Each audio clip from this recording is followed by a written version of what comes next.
이 시간 우리에게 주신 하나님의 말씀은 창세기 17장 9절부터 11절까지 말씀입니다. 창세기 17장 9절부터 11절까지 말씀입니다. 거룩하신 하나님의 말씀입니다.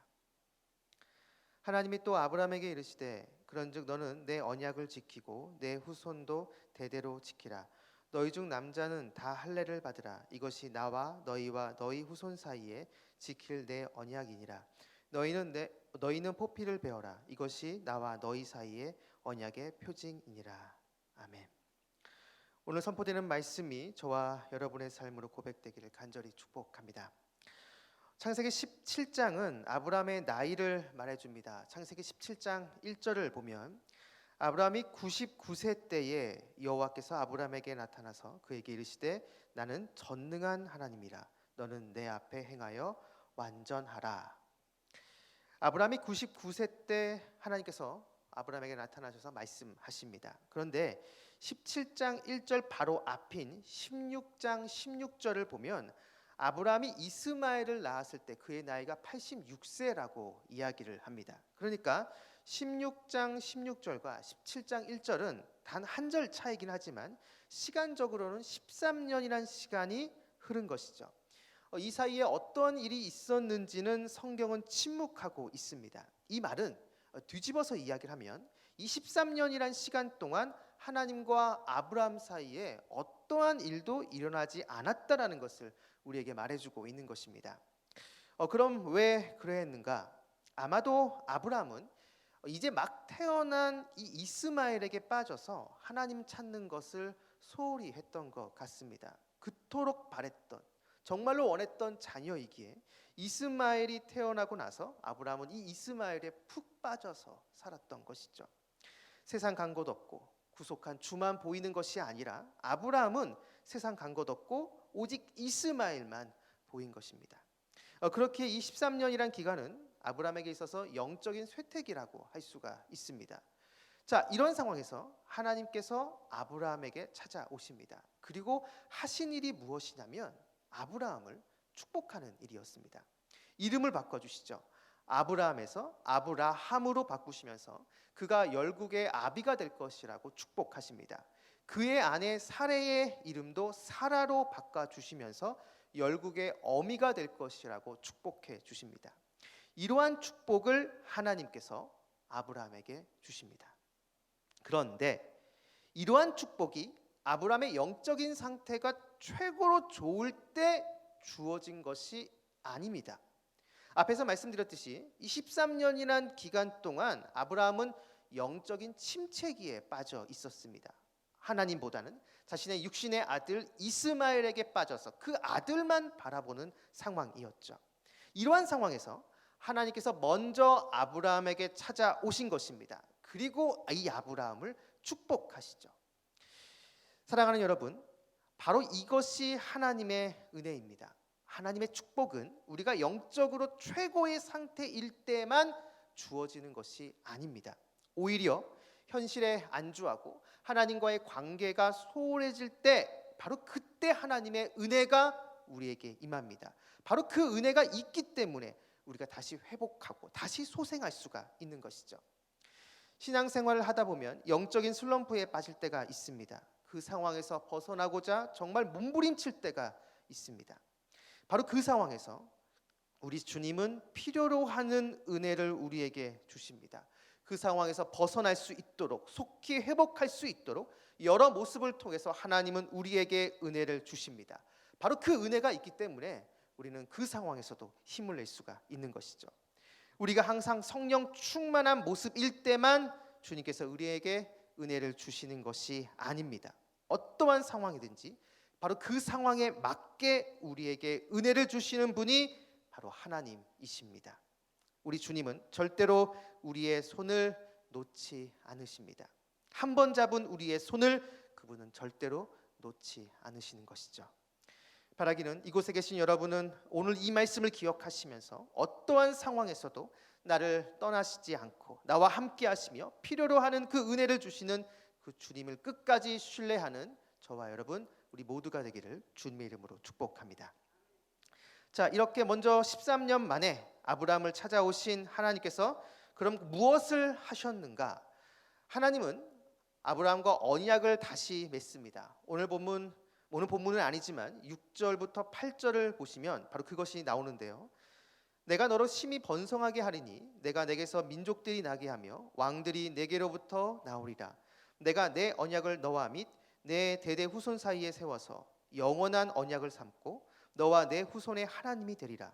내가 너와 내 후손에게 내가 거류하는 이 땅 곧 가나안 온 땅을 주어 영원한 기업이 되게 하고 나는 그들의 하나님이 되리라. 아멘. 사실 이 언약은 처음이 아닙니다. 이미 앞에서 창세기 15장에 하나님은 아브라함과 언약을 맺었습니다. 그 내용도 사실 비슷합니다. 자손들이 많아질 것이고 그리고 이 가나안 땅을 내 후손들에게 줄 것이다. 바로 이 내용이죠. 그런데 오늘 본문에 나오는 이 언약을 맺는 것과 창세기 15장에 나오는 그 언약 맺는 것을 보면 큰 차이가 있습니다. 창세기 15장에서 언약을 맺을 때는 아브라함이 한 것은 아무것도 없습니다. 그냥 하나님이 다 하셨습니다. 그런데 오늘 본문에는 아브라함이 해야 할 것이 있다라고 말씀하십니다. 그것은 바로 할례입니다. 언약을 맺는 아브라함이 반드시 행해야 될 의무가 있다라는 것이죠. 창세기 15장의 언약을 맺는 모습은 일방적인 계약입니다. 그러나 오늘 본문에 나오는 이 언약은 쌍방 계약이죠. 보통 일방 계약은 언약을 맺는 이 당사자들이 서로 대등한 위치가 아닐 때 행하는 것입니다. 그래서 한쪽에서 다 하는 것이죠. 하지만 쌍방 계약은 언약을 맺는 사람들이 대등한 위치인 것을 보여줄 때 행하는 것입니다. 그렇다면 지금 이 아브라함은 하나님과 거의 대등한 위치라는 것을 보여주는 것이죠. 물론 이것은 사실이 아닙니다. 창조주와 피조물 관계이기도 하지만 지금 이 아브라함의 영적인 상태는 너무나 좋지 못합니다. 아브라함의 시선이 하나님이 아닌 그의 육신의 아들 이스마엘에게 고정되어 있기 때문입니다. 그런데도 지금 하나님은 이 아브라함을 자신과 대등한 존재로 여겨주시며 언약을 맺을 때 아브라함이 반드시 해야 할 것이 있다라고 말씀하십니다.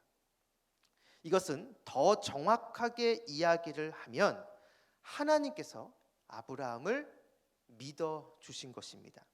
앞으로 성장하며 성숙할 믿음의 조상이 될 존재로 지금 하나님이 아브라함을 믿어주신 것이죠.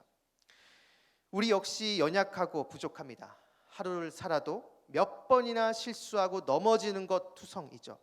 그런데도 우리 주님은 앞에서도 이야기를 했지만 잡은 우리의 손을 절대로 놓지 않으십니다. 그 이유는 우리를 믿어주시기 때문입니다.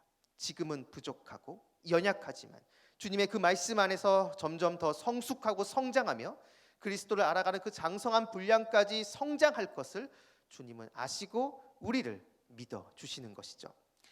죄를 짓고 또 죄를 지어 염치 없는 모습으로 주님 앞에 나아가 회개하고 머리를 숙일 때 그럼에도 주님은 우리에게 은혜를 주시는 이유가 바로 여기에 있습니다. 주님의 눈은 현재 나의 모습을 보시는 것이 아니라 바로 주님의 손에 의해 다듬어질 미래의 나의 모습을 보고 계시기 때문입니다.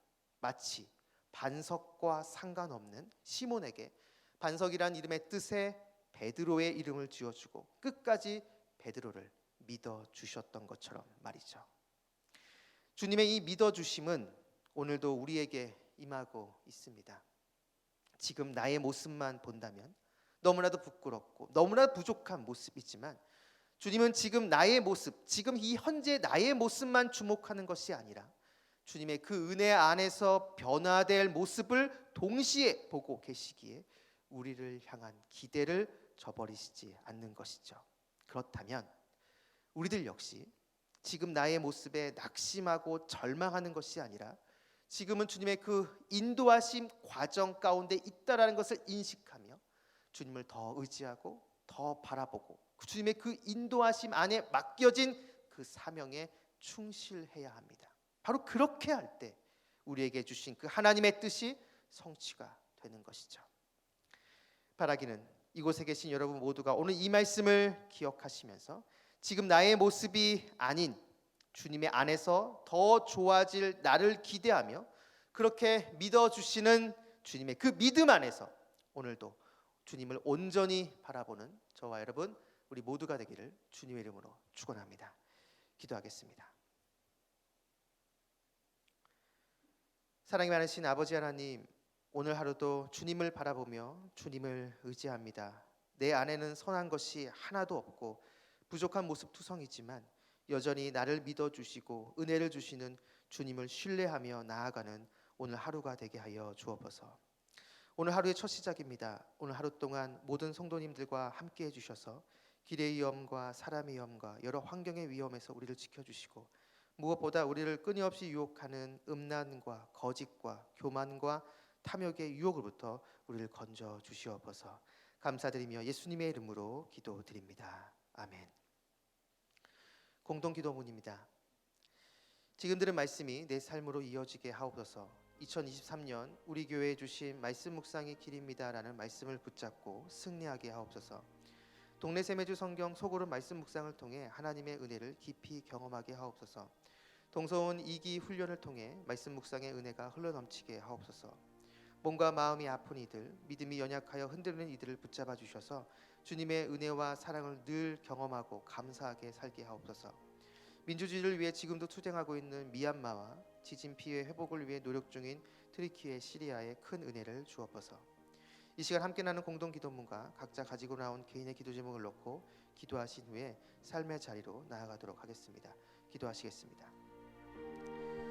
참 좋으신 아버지 하나님 감사합니다. 오늘 이 새벽 이 하루의 첫 시작 하나님께 드리고자 우리 성도님들 이곳에 나와 있습니다. 하나님 이곳 가운데 임재하여 주시고 이곳 가운데 친히 역사해 주셔서 세상에 줄 수 없는 오직 주님이 주시는 그 은혜가 이곳 가운데 차고를 넘칠 수 있도록 주여 역사하여 주시옵소서. 오직 주님을 바라봅니다. 주님을 의지합니다. 주여 이곳 가운데 임재하여 주시고 주님의 그 피는 손으로 이곳에 있는 우리 성도님들의 한 분 한 분 머리에 안수해 주시고